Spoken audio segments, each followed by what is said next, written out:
পাল্টাপাল্টি বাগযুদ্ধে উত্তাপ বাড়ছে মার্কিন নির্বাচনের প্রচারণায়। ট্রাম্পকে কাপুরুষ আখ্যা কামালার। শিকাগোতে আজ ডেমোক্র্যাটদের জাতীয় সম্মেলন। গাজায় ইসরায়েলি হামলার প্রতিবাদে উত্তাল শিকাগো। অবিলম্বে যুদ্ধবিরতির দাবি, অস্ত্র সহায়তা বন্ধের আহ্বান। চুক্তির আলোচনায় তেল আবিবে মার্কিন পররাষ্ট্রমন্ত্রী।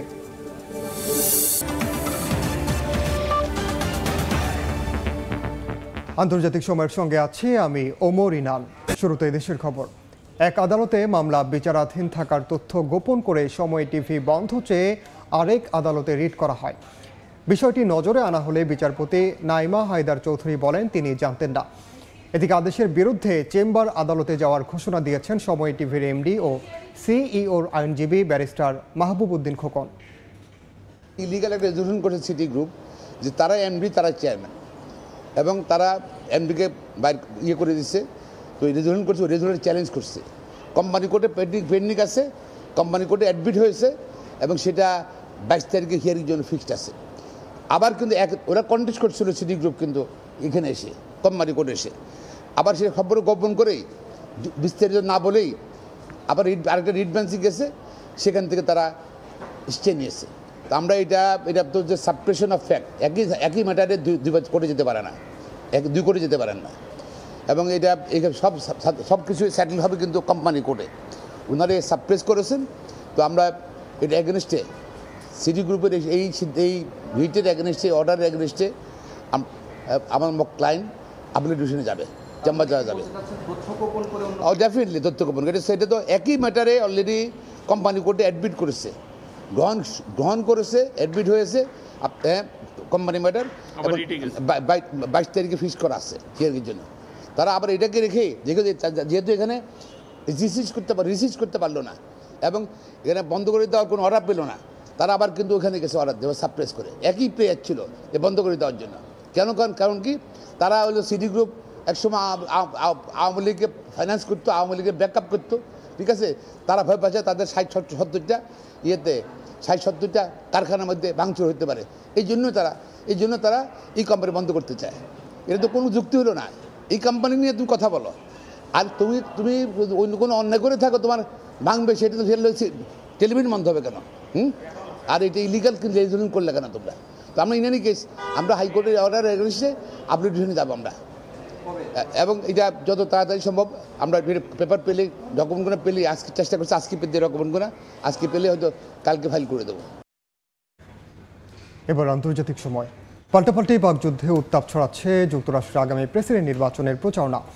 এবার ডোনাল্ড ট্রাম্পকে পরোক্ষভাবে কাপুরুষ বললেন ভাইস প্রেসিডেন্ট কামালা হ্যারিস।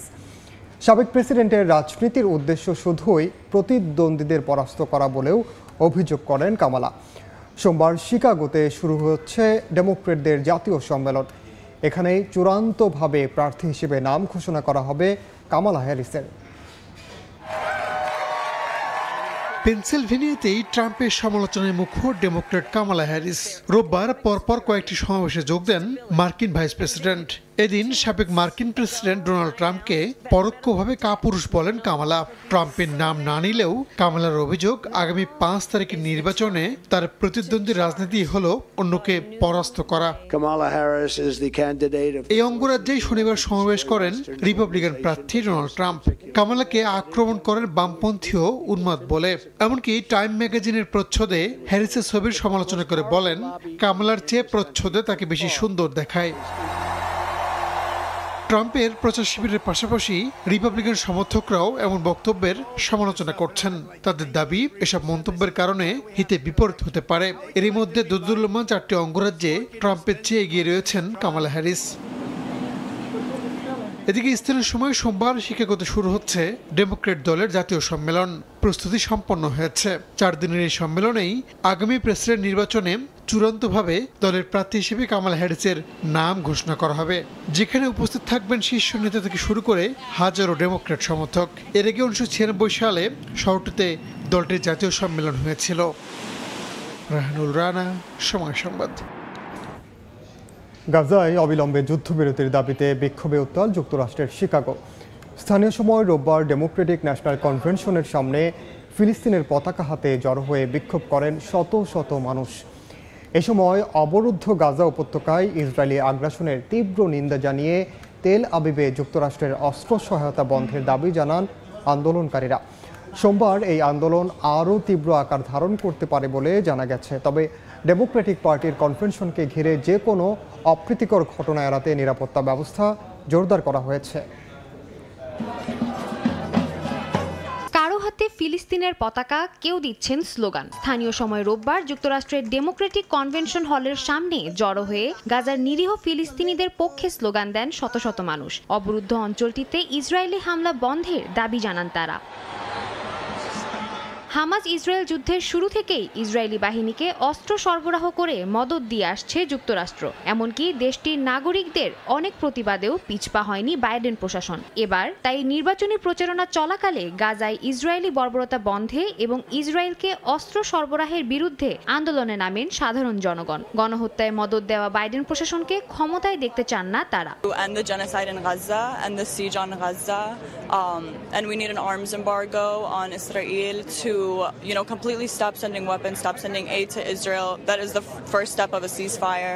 এ সময় বাইডেন প্রশাসনের গাজা নীতির কঠোর সমালোচনা করে আন্দোলনকারীরা বলেন, যুক্তরাষ্ট্রের একতরফা সমর্থনের কারণেই গাজায় বেপরোয়া হয়ে উঠছে ইসরায়েল। এতে ডেমোক্রেটদের প্রতি যুক্তরাষ্ট্রের মুসলিম ও আরব আমেরিকান নাগরিকদের সমর্থন অনেকটাই কমে এসেছে, যা আগামী নির্বাচনে কামালা হ্যারিসের প্রেসিডেন্ট হওয়ার পথ কঠিন করে তুলতে পারে।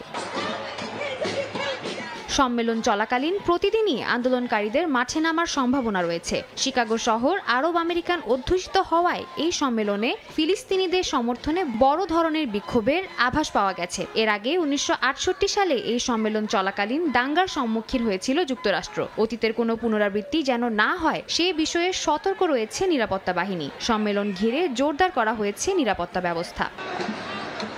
সাদিয়া তাসনিম, সময় সংবাদ। কাতারে যুদ্ধবিরতি আলোচনা শেষ হওয়ার পরদিন গাজায় বিমান হামলা চালিয়েছে দখলদার ইসরায়েল। রোববারের হামলায় অন্তত 30 জন ফিলিস্তিনি নিহত হয়েছেন। হামাসকে একগুঁয়ে আখ্যা দিয়ে সংগঠনটির যোদ্ধাদের লক্ষ্য করে আরও হামলার নির্দেশ দিয়েছেন ইসরায়েলি প্রধানমন্ত্রী। এদিকে যুদ্ধবিরতির চুক্তিতে পৌঁছাতে মধ্যপ্রাচ্য সফরের অংশ হিসেবে তেল আবিবে পৌঁছেছেন মার্কিন পররাষ্ট্রমন্ত্রী অ্যান্টনি ব্লিংকেন।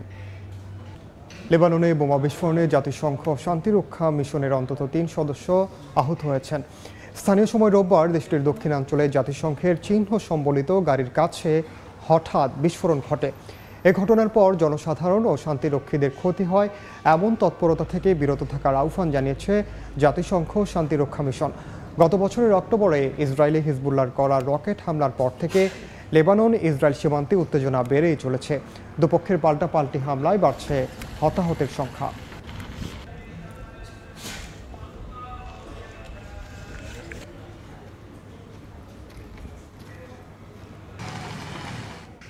রাশিয়ার কুর্স্কের সেম নদীর উপর নির্মিত দ্বিতীয় সেতুও ধ্বংস করেছে ইউক্রেনীয় বাহিনী। কিয়েভে ক্ষেপণাস্ত্র হামলার প্রতিশোধ নিতেই পাল্টা হামলা চালানোর দাবি করেছে জেলেনস্কি প্রশাসন। এদিকে ইউক্রেনের আগ্রাসী মনোভাব দেশটিকে ধ্বংস করে দেবে বলে মন্তব্য করেছেন বেলারুশের প্রেসিডেন্ট।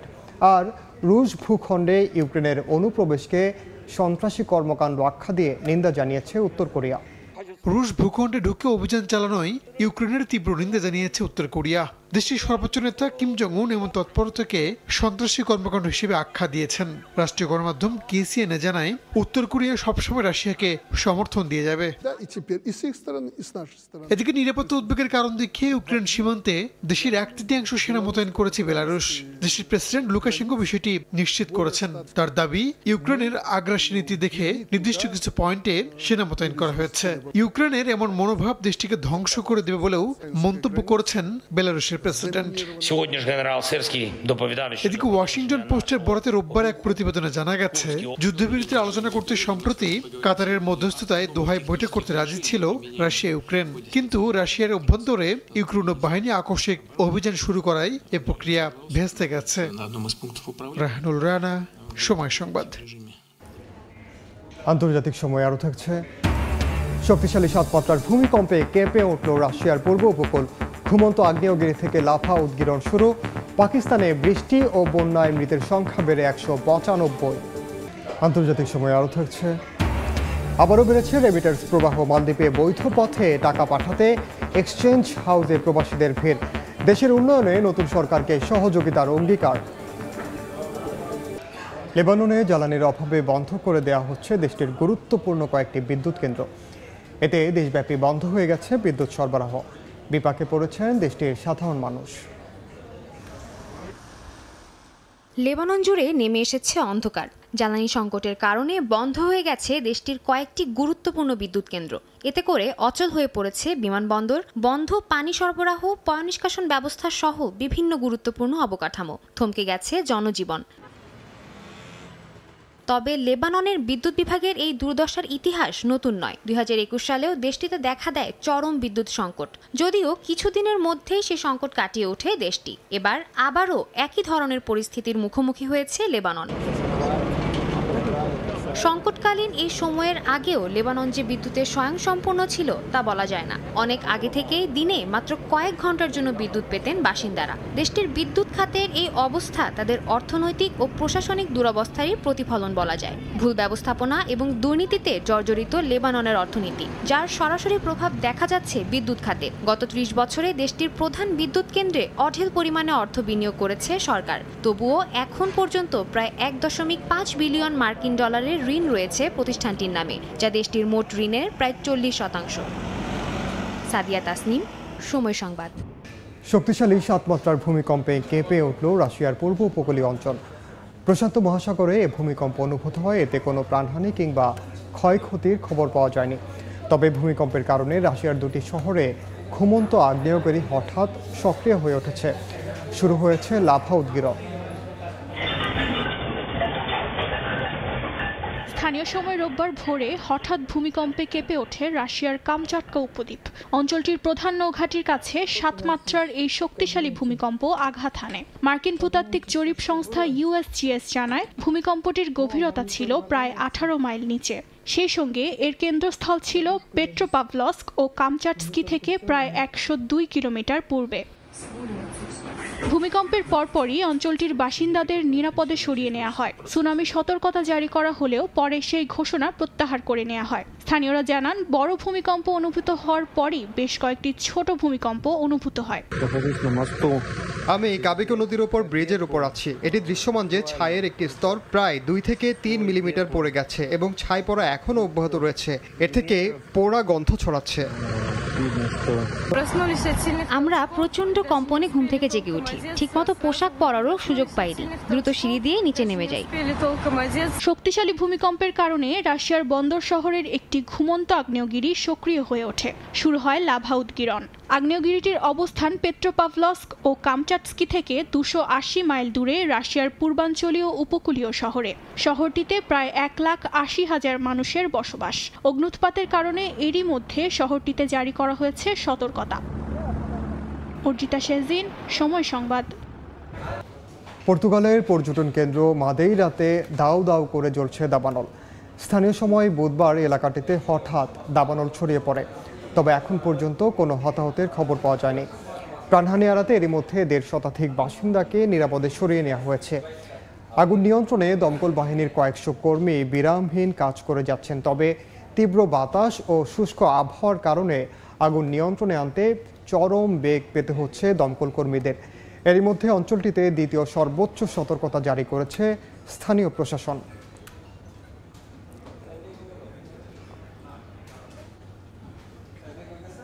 গত 5 আগস্ট সরকার পতনের পর আবারও রেমিট্যান্স পাঠানো স্বাভাবিক হচ্ছে। বৈধ পথে টাকা পাঠানো শুরু করেছেন মালদ্বীপে বসবাসরত প্রবাসী বাংলাদেশিরা। নতুন সরকারের প্রতি আস্থার কারণে আগামী দিনে রেমিট্যান্স পাঠানো আরও বাড়বে বলেও জানান মানি এক্সচেঞ্জ ব্যবসায়ীরা। খন্দকার ওমর ফারুকের তথ্য ও ছবি নিয়ে রিপোর্ট। হাজার মাইল দূরে থেকেও মাতৃভূমির যে কোনো সংকটে সর্বস্ব দিয়ে সবসময় পাশে থাকেন প্রবাসীরা। এবারও তার ব্যতিক্রম হয়নি। সম্প্রতি বাংলাদেশের গণ অভ্যুত্থানে হাজার মাইল দূরে থেকেও অভূতপূর্ব ভূমিকা পালন করেন মালদ্বীপে বসবাসরত প্রবাসী বাংলাদেশিরা। বিভিন্ন দেশের প্রবাসীদের মতো মালদ্বীপেও রেমিটেন্স শাটডাউন নামক কর্মসূচি দেন। তবে ৫ আগস্ট সরকার পতনের পর শিক্ষার্থীদের আহ্বানে সাড়া দিয়ে ফের বৈধ পথে রেমিটেন্স পাঠানো শুরু করেছেন প্রবাসী বাংলাদেশিরা। তারা জানান, ছাত্র জনতার আন্দোলনে দেশে যা ক্ষয়ক্ষতি হয়েছে রেমিটেন্স পাঠিয়ে তা ফিরিয়ে আনবেন। আমরা যতটা প্রবাসী আছি এখান থেকে বৈধ পথে রেমিটেন্স প্রেরণ করে একটা সমৃদ্ধ শক্তিশালী দেশ গড়ার সেই প্রত্যাশা আমি রাখি। অন্তর্বর্তীকালীন সরকারকে সহযোগিতা করার জন্য এই আমাদের ভেঙে যাওয়া দুঃখী মাকে আবার করে স্বনির্ভর করার জন্য আমরা যত পারি সবাই মিলে আমাদের কষ্ট অর্জিত রেমিটেন্স বাংলাদেশকে পাঠাবো। নতুন সরকারের প্রতি আস্থার কারণে সামনের দিনগুলোতে রেমিটেন্স প্রবাহ আরও বাড়বে বলে জানান মানি এক্সচেঞ্জ ব্যবসায়ীরা। যেহেতু ব্যাংকগুলো বিভিন্ন সিকিউরিটি নিরাপত্তার কারণে বন্ধ ছিল বা করতে পারেনি, সে কারণে গত সপ্তাহে কম গেছে, কিন্তু এই সপ্তাহ থেকে প্রচুর রেমিটেন্স আমরা বাংলাদেশে পাঠাচ্ছি।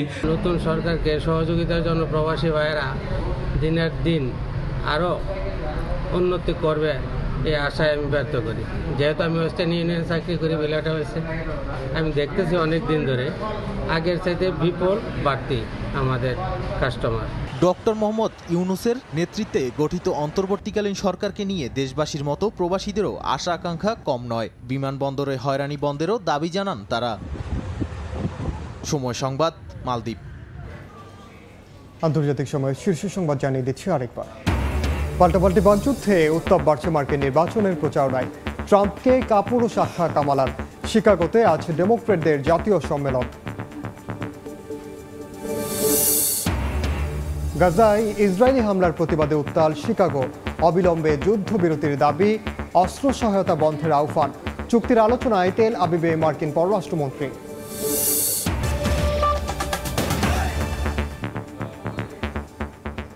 এই ছিল আন্তর্জাতিক সময়ের সঙ্গে থাকুন সময়।